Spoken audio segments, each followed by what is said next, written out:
करना चाहूंगा माननीय सिद्धांत मौर्य साहब, राष्ट्रीय प्रभारी भारतीय विद्यार्थी मोर्चा नई दिल्ली, सर आए और अपनी बात रखे। माननीय सिद्धांत मौर्य साहब। बहुत बहुत धन्यवाद। साथियों, आज भारतीय विद्यार्थी मोर्चा के द्वारा ये विराट धरना प्रदर्शन आपके द्वारा इस जंतर मंतर पर संपन्न होने जा रहा है। और ये धरना प्रदर्शन खास तौर पर ये पहला नहीं है।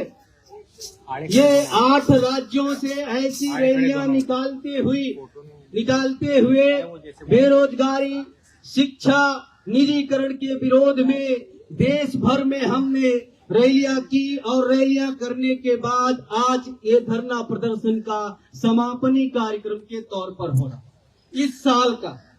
तो ये इस साल का 2025 अंत का साल का महीना चल रहा है, यानी 2 महीने के बाद अंत होने वाला है। तो इस साल का 2025 का भारतीय विद्यार्थी मोर्चा के माध्यम से शिक्षा बचाओ और बेरोजगार नीति के विरोध में, जो बेरोजगारी है इस देश में, निजीकरण है, इन मुद्दों के विरोध में ये जो माहौल क्रिएट किया गया, ये माहौल क्रिएट करने का काम हम लोगों ने 6 महीने से इस पर निरंतर काम किया। और इसको देश भर में जो भारतीय विद्यार्थी मोर्चा के माध्यम से जो मुद्दा बनाया गया, आज ये मुद्दा राष्ट्रव्यापी मुद्दा बन चुका है। अब तक निजीकरण के मुद्दे पर कोई भी विद्यार्थी बोलने को तैयार नहीं था। अब तक शिक्षा के विरोध में जो नीतियां बनाई गई है, न्यू एजुकेशन पॉलिसी जो इस देश में लाई गई है, जो बहुजन समाज के विरोध की पॉलिसी है, इसके विरोध में राष्ट्रव्यापी स्तर पर किसी भी संगठन ने नहीं किया। आज भारतीय विद्यार्थी मोर्चा के द्वारा देश भर में ये पहुंच चुका। साथियों, हम लोगों ने ये मुद्दा जब बनाया तो देश भर में बहुत सारे युवाओं विद्यार्थियों ने हमें समर्थन दिया और उनका भी आभार और अभिनंदन है। साथियों, इस देश की बेरोजगारी की हालत इतनी बढ़ चुकी है कि भारत सरकार की ही रिपोर्ट कहती है कि इस देश में एनसीआरबी की रिपोर्ट कह रही है, मेरे घर की रिपोर्ट नहीं कह रही है। ये प्रशासन के लोग जब हम अपनी मांग संविधान के दायरे में रखना चाहते हैं तो हमें धौंस दिखाते हैं, मगर इन्हीं के रिकॉर्ड कहते हैं कि इस देश में बेरोजगारी के कारण हर रोज 35 नौजवान मरने को तैयार, आत्महत्या करने को मजबूर हो रहा। और ये आत्महत्या करने का जो नौजवान मजबूर हो रहा है, इसका कारण क्या है? इसका कारण यह है, इस देश की जो सरकार है, ये जो निकम्मी सरकार है, जो आरएसएस हाफ चड्डों की बनी हुई सरकार है, ये हाफ चड्डों की पैदाइश सरकारों ने हमारे छात्र नौजवानों का भविष्य गर्त में डालने का योजना बनाया। और ये गर्त में ही नहीं डाला, योजनाबद्ध तरीके से काम चल रहा है। आपको न्यू एजुकेशन पॉलिसी के अकॉर्डिंग आपको आने वाले समय में 10 साल के अंदर आपको पता चल जाएगा। अभी आना शुरू हुआ परिणाम, आपको 10 साल के अंदर ये परिणाम पता चल जाएगा कि जो आप अपने बेटे को डॉक्टर इंजीनियर बनाना चाहते हो, ये प्रशासन के भी लोग अपने बाप पे अपने बेटे को डॉक्टर इंजीनियर बनाना चाहते होंगे, मगर आज उसी डॉक्टर इंजीनियर को बनाने के लिए कम से कम 90 लाख रुपए एक डॉक्टर को बनाने के लिए तैयार करना पड़ता है। इतनी शिक्षा महंगी हो गई है।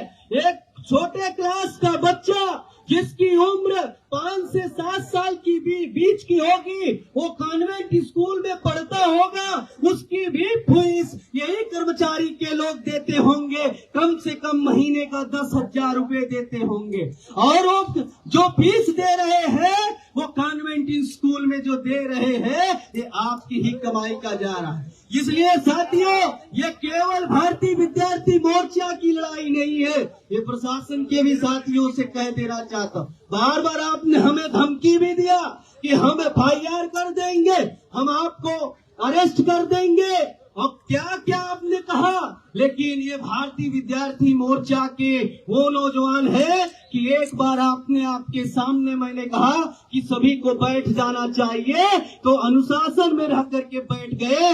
आपसे ज्यादा ये कैडर बेस ऑर्गेनाइजेशन के लोग हैं और ये इतिहास है, आज से भी नोट कर लिया जाए, देश भर के सभी संस्थानों को नोट कर ले कि भारतीय विद्यार्थी मोर्चा कोई भी ये ऑर्गेनाइजेशन दूसरे आंदोलन के साथ अटैच नहीं होना चाहिए।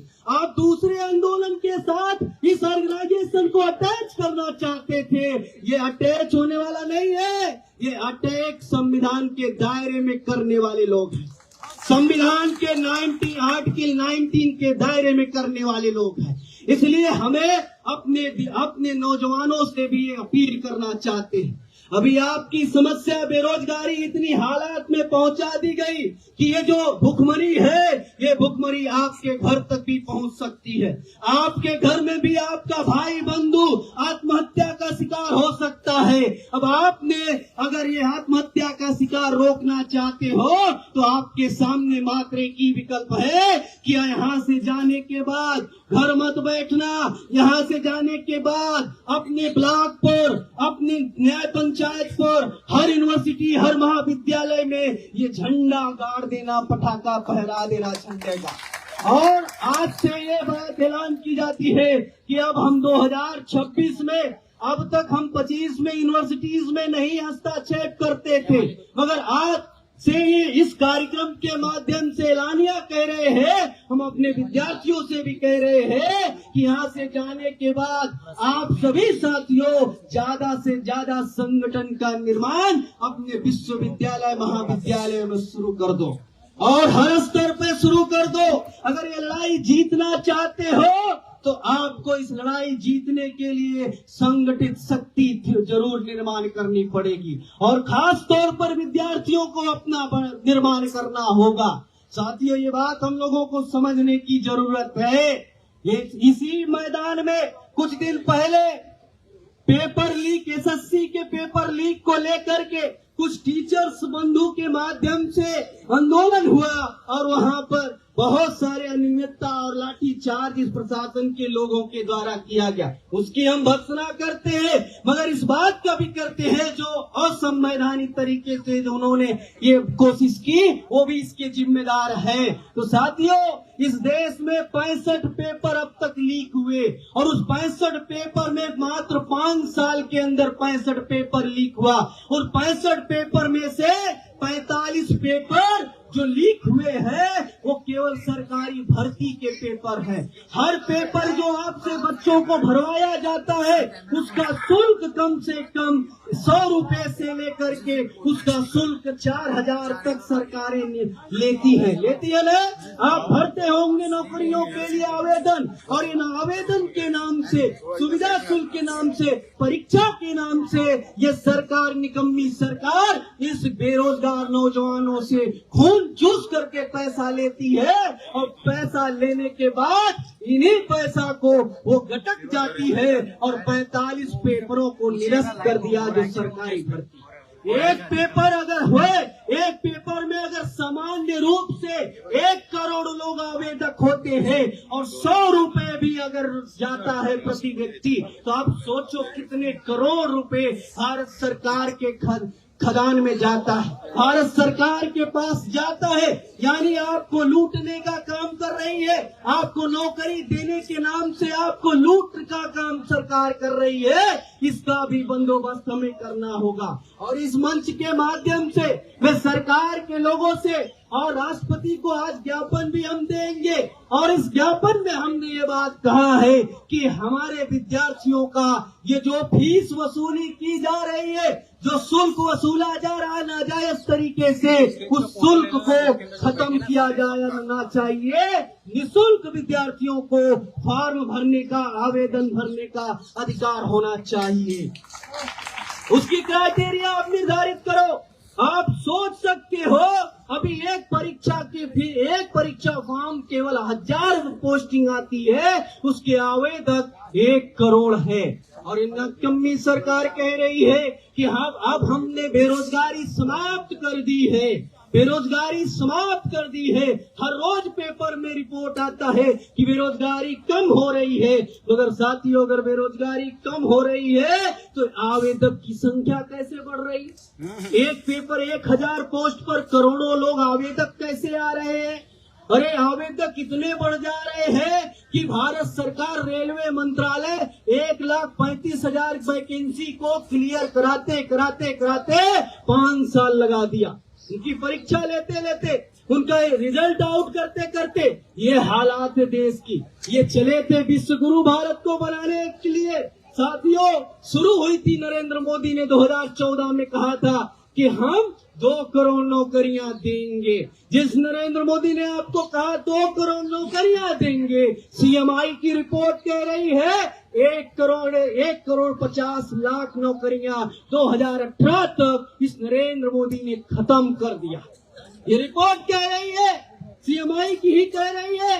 तो ये नरेंद्र मोदी आपको जब कहा 2 करोड़ नौकरियां देने के लिए, इसका मतलब उल्टा समझो वो लेने के लिए कह रहा, वो लेने के लिए कह रहा। तो नौजवानों, जब भी आपको कहेगा, ये इनकी सरकारें, निकम्मी सरकारें जब भी आपको कहेगी कि हम नौकरियां देंगे, तो समझ लेना आपकी नौकरियां छीनने की बात हो रही है। इसलिए सावधान हो जाना, इनके झांसे में मत पड़ना। और एक बात और, अंतिम बात कहना चाहता हूं। आजकल कुछ नौजवान, कुछ लोग एक तरीके से उनको नशा का एक भांग पिलाया जा रहा है कि अगर बीजेपी की सरकार की वजह से हमारी समस्याएं बढ़ रही, हमारी समस्याएं बीजेपी की वजह से बढ़ रही है। बात सही है कि बीजेपी की वजह से बढ़ रही है, मगर पूरी बात सही नहीं है।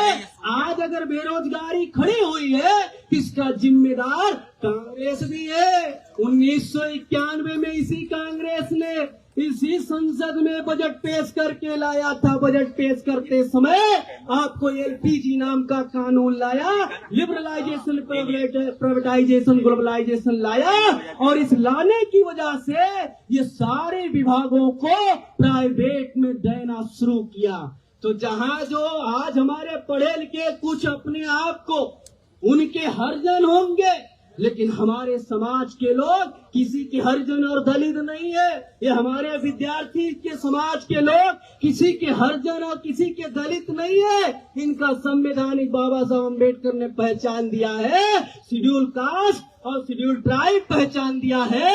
हमें दलित मत कहो, हमें किसी का हरिजन मत बनाओ। हम इस देश के संविधान के दायरे वाले शब्द का प्रयोग करते हैं। तो आज उसका एक आदमी कहता है कि कांग्रेस इन्हीं ही सब कुछ दिया, तो हम कहते हैं कांग्रेस ने केवल बैंक का नेशनलाइजेशन किया, और बाद में 1991 में उसी कांग्रेस ने एलपीजी ला करके उसी नौकरियों को छीन लिया। जो तो दिया वो 5 साल के बाद छीन लिया, तो क्या मिला? कटोरा, वो कटोरा मिला। तो ये जो बीजेपी कर रही है, नया काम नहीं कर रही है। जो कांग्रेस ने की वही बीजेपी कर रही है। तो साथियों, हम नौजवानों के बात समझने की जरूरत है कि अब ये बीजेपी और कांग्रेस के चक्कर में मत पड़ो। अब इस देश में अगर समस्या समाधान करना चाहते हो, तो ये भारतीय विद्यार्थी और युवा नौजवानों को अपने संगठित शक्ति का निर्माण करके इस देश में व्यवस्था परिवर्तन, इस देश के बहुजन नायक माननीय वामन मेश्राम साहब के नेतृत्व में जो ये व्यवस्था परिवर्तन का बिगुल छिड़ा है, उस बिगुल में आप लोगों को तन मन धन से हिस्सेदार बनना होगा। अगर आप अपना उद्धार चाहते हो, आप अपने आप को इस देश में वास्तव में देश को भी विश्व गुरु बनाना चाहते हो, तो एक रास्ता केवल वो भी माननीय वामन मेश्राम साहब के नेतृत्व में जो छेड़ा गया है इस देश में जन आंदोलन की क्रांति का बिगुल, उस बिगुल की तैयारी करोगे। अगर ये तैयारी सफल होती है तो हमारी सारी समस्याओं का समाधान होगा। आपने हमारी बात सुनी, बहुत बहुत